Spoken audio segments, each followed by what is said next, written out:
This is definitely an attack. It will affect your child rearing. It will affect your education system.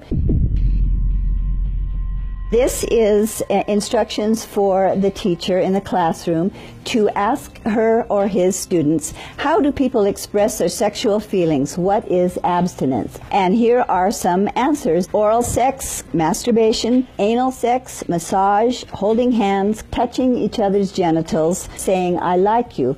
And what they're doing is equating all these things. Saying, I like you is equal to anal sex. It is pornography men, especially on the House floor, did not want to look at. We couldn't show this on the television news, but yet we want our 4th grade children to be looking at this book. In the name of sexuality education, children are seeing obscene materials that have been ruled by Congress and by the Supreme Court impossible to show to children. An online CSE program for African youth called The World Starts With Me tells children that sexuality includes oral sex and masturbation. It then tells them it's their own choice if they want to lose their virginity. It shows children pictures of naked girls and boys in various stages of development, and then asks them to point out differences in their private parts. Parents likely will never know, as it is all done online away from home. They have elementary students as young as 9 years old. Then they teach them how to wear a condom.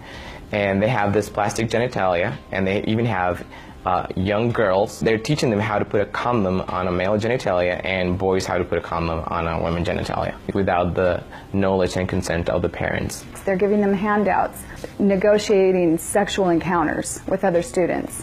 For example, there are statements like this: can I take your shirt off? It makes me hot when you touch me here. Is it okay if I take my pants off? Where we in Latin America, we still have a lot of poverty. We have communities that don't have fresh water, that don't have electricity. Focus is completely shifted from basic needs. They get comprehensive sexual education without the consent of parents, taking and deconstructing the family.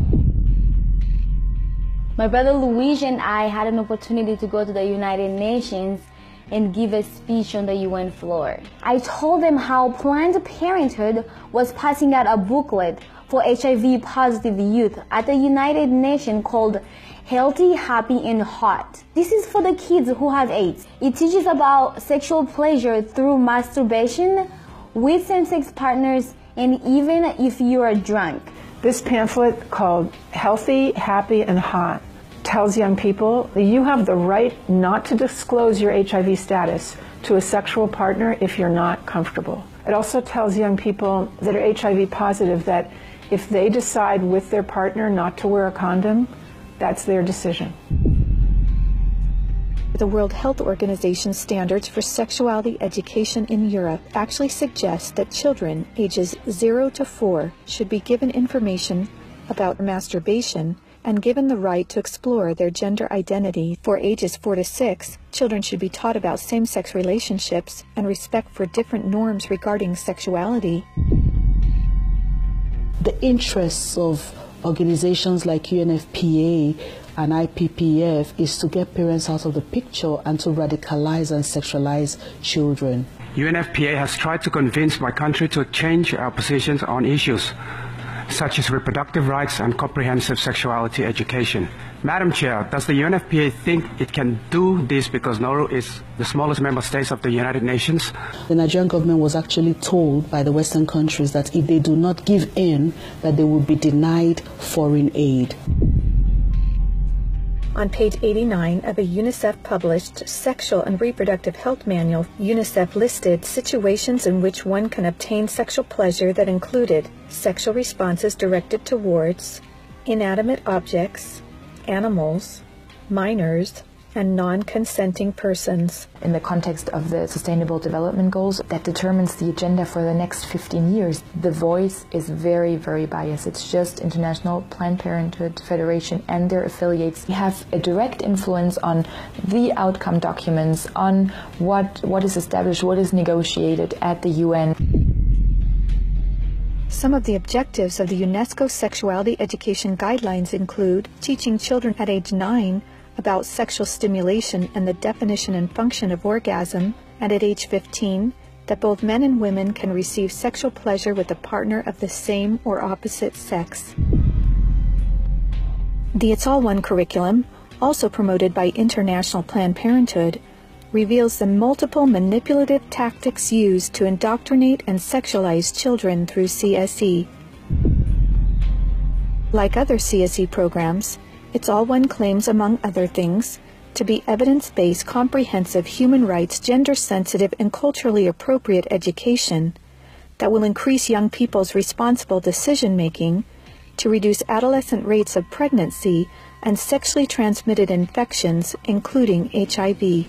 It's All One, however, like most CSE programs, is really just cleverly disguised abortion rights, sexual pleasure education, masquerading as human rights, gender, and sexual and reproductive health education. It aggressively promotes abortion. With over 112 references to abortion, It's All One has an obsessive focus on sexual pleasure, mentioning sexual pleasure 62 times. It promotes multiple sex acts and instructs children on how to stimulate themselves or their partner to orgasm. To explore their readiness, children fill out a worksheet that infers children are ready to have sex when you are feeling sexually attracted to the other person, and when you're feeling comfortable about telling the other person what feels good sexually. It teaches that human rights encompass sexual rights, including alleged rights to all persons to sexual expression and the right to seek sexual pleasure.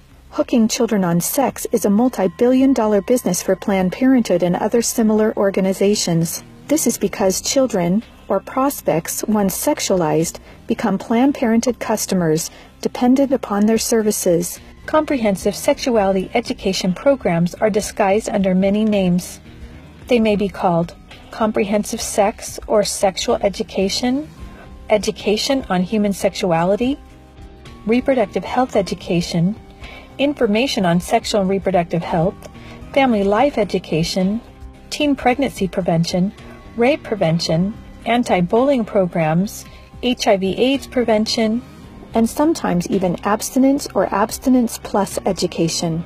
CSE programs usually falsely claim to be age-appropriate, evidence-based, healthy sexuality education that will prevent teen pregnancy, sexual abuse, STDs, and HIV. One of the handouts that concerns me the most is called the Genderbread Person. They teach that gender is a spectrum, that you can choose to be whatever you want. You could be all female one day and the next day feel like you're neither female or male. Frankly, it's confusing. It's mental molestation. We're confusing these kids as to what they are. From a medical perspective, when sexual freedom is the priority, then sexual health is going to suffer. There are laws in Oregon where children as young as 15 can get taxpayer-funded sex changes without parental consent. You can't have an aspirin at school without parental consent. However, a student could make these life-altering, permanent decisions without their parental knowledge or consent. Sexual rights, sexual education movements began with Dr. Alfred C. Kinsey. Kinsey actually had pedophiles measure with a stopwatch how many children could achieve what he called orgasms within a 24-hour period. Today, comprehensive sexuality education is based on this philosophy that children are sexual from birth, created by Kinsey. Say no to CSE! Say no to CSE! We've got to stop it. We've got to use everything at our disposal. We have to stand together to stop this attack against our children. And they have all this funding and this organization, but we know that if we stand together, we can do something for the family, for the children. We stopped the Kinsey sexuality education program in Croatia. It is time for parents to say, no, my family is mine. My wife is mine. I am hers. Our children are ours. Band together and find ways to stop it from entering your country.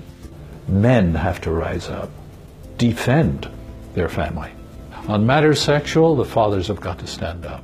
Say, you have no place talking sexuality to my children. We resist it, even with our lives, because that's what life is all about. It's happening on our watch. If we don't do something about it, it is all of us that carry that guilt. To learn more and to sign the petition to stop comprehensive sexuality education, go to stopcse.org. Together, we can and will protect the world's children.